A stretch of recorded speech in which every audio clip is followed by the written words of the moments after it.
Hi, and welcome to your Urban Connection. Now, I want to get right into this story, and I want to talk in particular to the MAGA supporters, those people who voted on November the 5th and thought that they were voting for uh, this guy right here. I'm going to show you. They thought that they were voting for Donald J. Trump. Now, this was who they voted for president. And they were assured that come January the 20th, this would be their new president. Okay? That's inauguration day. Now, that all sounded fine and dandy until this guy appointed another guy, okay, to come in and uh, be a part of his cabinet. And that guy was this guy right here. Now, this guy, most of you know, is Elon Musk. And Elon is considered to be the richest man in the world. So this man, Elon Musk,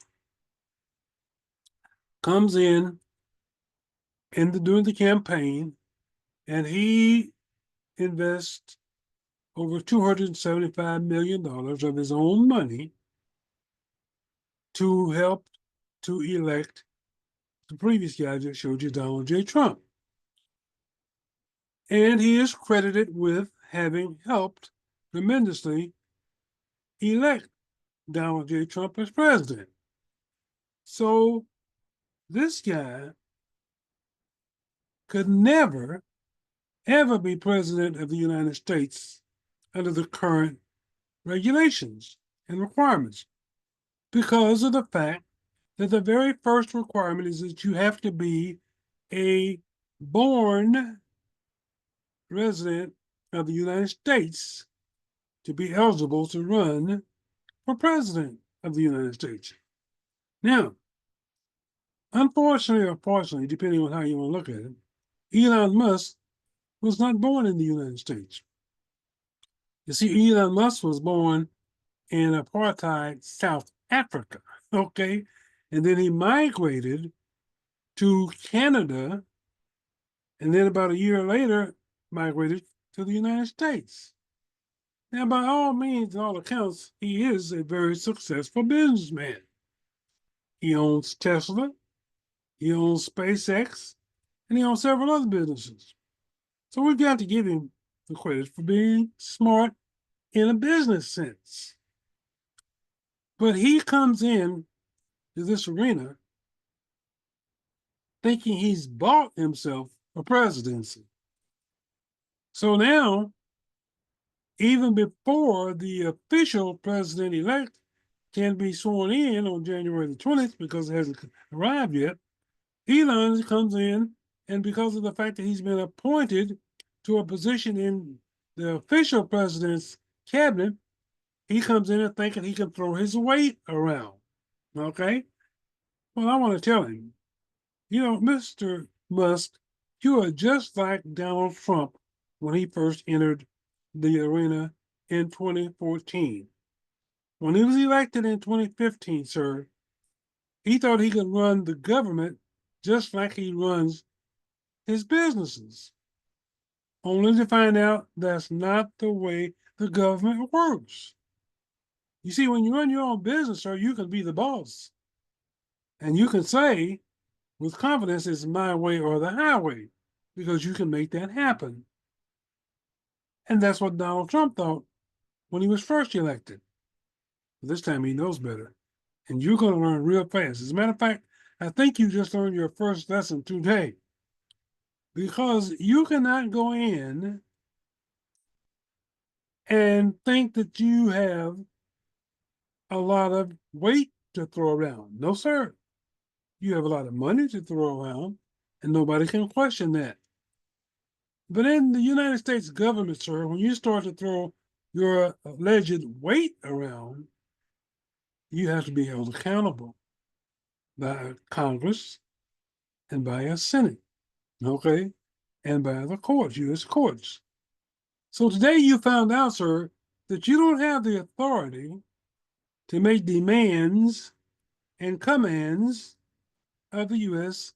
Congress, nor the U.S. Senate, sir, because today they rejected your demand that they vote to shut down the government just a week before Christmas, Mr. Musk. See, so they don't have to toe the line as a government official that your employees at Tesla and SpaceX have to toe the line. No, sir. See, they can rebuff you. And that's what they did today, sir. So you cannot have your way. You cannot have your wishes. Your money doesn't mean a damn thing, okay, to the United States government,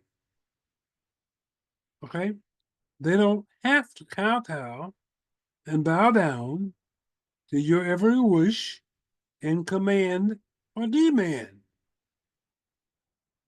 And I hope that after having just a little taste of this, sir, you will start to back off and realize you're not the president. You didn't participate in any debates. You did not win not one single vote from the American public, sir. You were never a candidate for president. And unless they change the requirements, you never will be. You see, you have to ask Arnold Schwarzenegger why he never ran for president after being a successful governor of California. He knew that because of the fact that he, like you, was not born in the United States, that he could not legally ever get his name on the ballot to run for president of the United States. And you should know the same if you're as smart as a lot of people think you are. But maybe you're smart enough to think that you could buy, you could buy your way into the United States presidency, sir. No, sir. No, sir.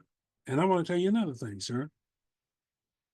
You can't come in and demand that the United States Congress and the United States Senate agree to your wishes to cut $250 billion dollars, $1 million away from the cancer for children program, sir. Are you insane? You see, this is one of the things what you have to learn about the United States government, sir. You are being held accountable, just like Donald Trump had to learn. And I want to tell you one other thing. See, you're making a big mistake and you don't understand it. You are in a bromance with Donald J. Trump. And Donald J. Trump likes to have all of the attention focused on him. Okay? He likes for every day the print media and the electronic media have him as a leading story, whether it's good, bad, or indifferent. And you, sir, in the last few days have taken away the media attention from Donald J. Trump. And I want to tell you something, sir.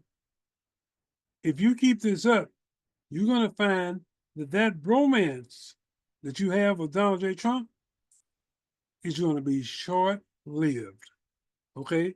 Because that's one thing he won't stand is for somebody to push him out of the media headline, okay? He won't stand that. You cannot pretend to make yourself smarter than Donald Trump. And that's what you're doing right now. Now, you might have a higher IQ. You might have, and then there's no question that you have a better business track record than Donald J. Trump. But you're not the president, sir. Okay, and that's what you got to learn. So you got to learn, Elon, to stay in your lane, sir. You know, You do the things that you can do, and those things will fall within the realm of the authority that Donald J. Trump has given you. And as far as I know, he's not giving you the authority to take away his media attention from him.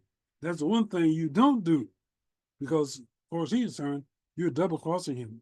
And he didn't put you in that position to do that, sir.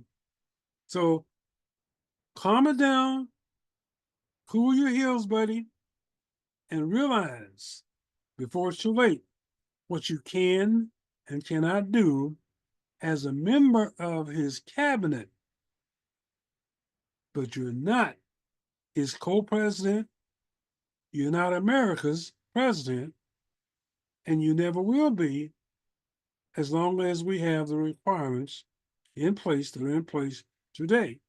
And were in place the day you came to this country.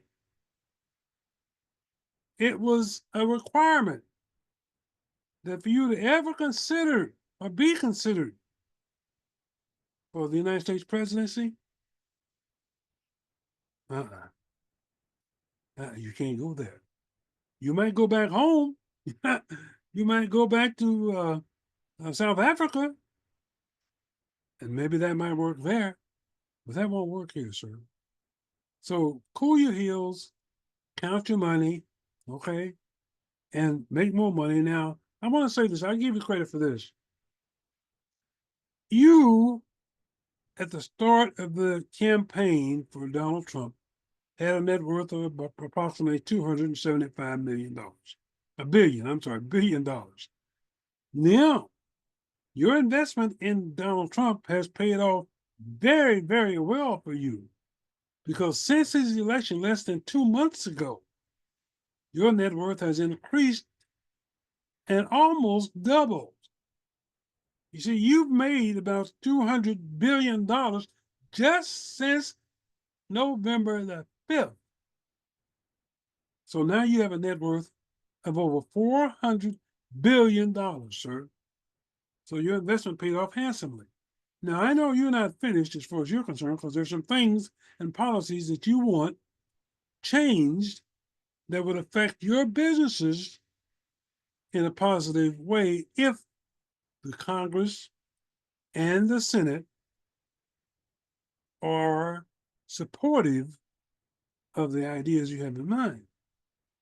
And I know that you and several other billionaires are going to be competing to see who can make the most money and who can get the biggest tax cuts from your rich friend, Donald J. Trump. But you got to remember, sir, you've gotten this far skating, but you're skating on thin ice. Okay? So take it easy.